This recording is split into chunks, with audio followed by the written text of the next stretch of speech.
The reports of my death have been greatly exaggerated.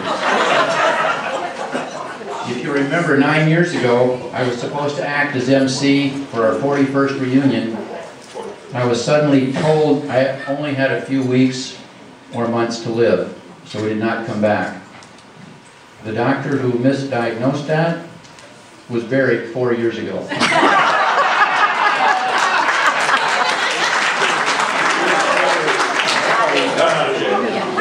And Kathleen still has to put up with me. Mrs. Pate has asked me to complete the height and weight chart for your permanent record. We're going to start right here with Glenda. Here's the scale. Okay, here we go. We'll call these. Now that is a very brave lady. Congratulations. We're very proud of you for that. I remember in the fall of, I believe it must have been 1956 when we started 8th grade.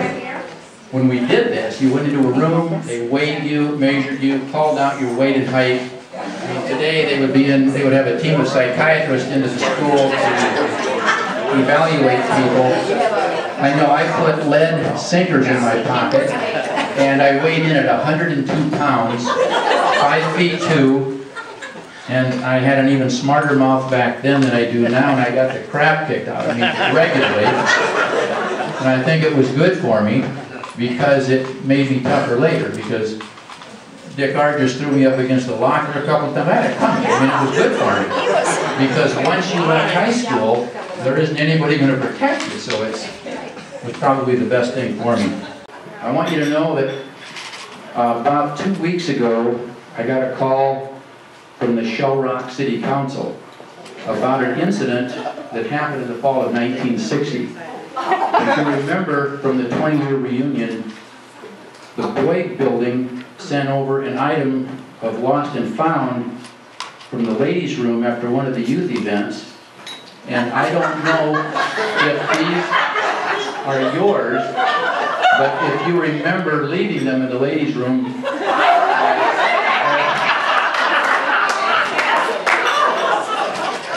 those will be harder to identify. But the management here at Centennial Oaks about 20 minutes ago told me of a lost and found item here in the men's room. These are going to be even harder to explain. So I don't know who was over in the men's room, somebody, but there they are. So. We also sent out those medical forms to everyone. Thank you for filling those out and returning them. We wanted you to carefully list all of your current conditions, your operations and sufferings, so that we could share them with everyone else. Cancer, stroke, heart attack, kidney stones, gout, arthritis, hemorrhoids, asteroids, depression, diabetes, osteoporosis, dementia, erectile dysfunction, erectile hyperfunction, high blood pressure, Parkinson's disease, Alzheimer's, hearing loss, shingles, anemia. Oh shit, this is my list. We're very happy that all of you returned. And many of you who have lived around here might have read this in the Waverly paper a few years back. I saved the story. I wanted to share it with you. But one of our classmates was a farmer who decided he bought several sheep hoping to breed them for wool. And after several weeks he notices that none of the sheep are getting pregnant.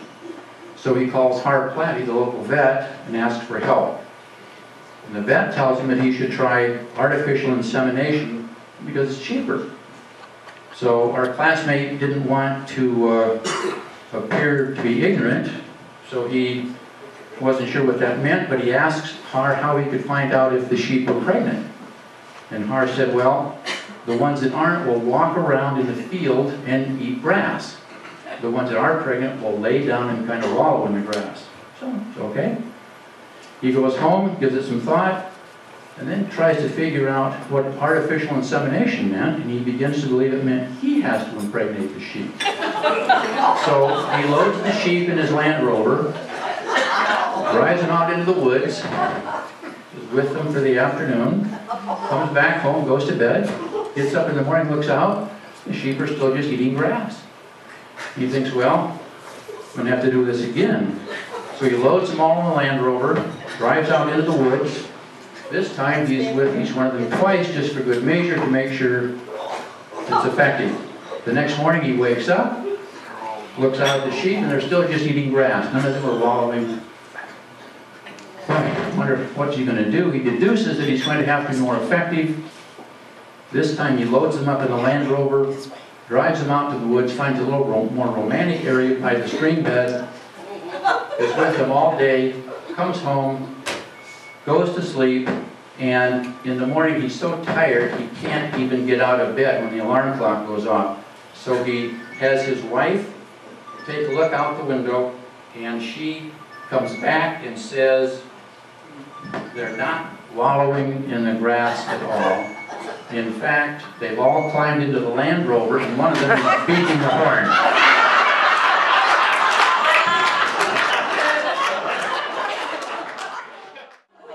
I would like you all to close your eyes for a minute and just try to think back 51 years ago to that fall of 1960.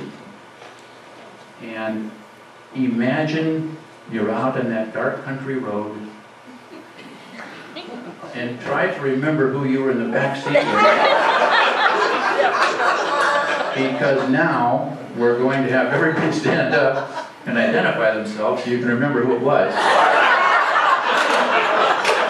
And the way we would like to do this is we would like to pass the mic around, have everybody stand, say your name, introduce your spouse, and tell us what town or city you're living in.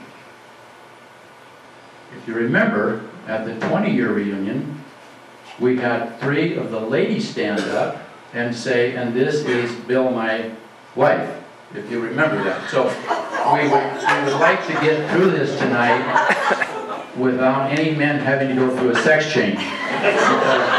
That was quite an evening when 3 of you did it, not just one, but 3 of you did it. Now, in addition, tonight, after you stand, say your name, introduce your spouse, tell us where you're living. Please take one from this bag. This was given to us by the school board. And they're to give to every classmate. So please take one as you finished and then pass the mic on. Fred, would you help me with the cord here?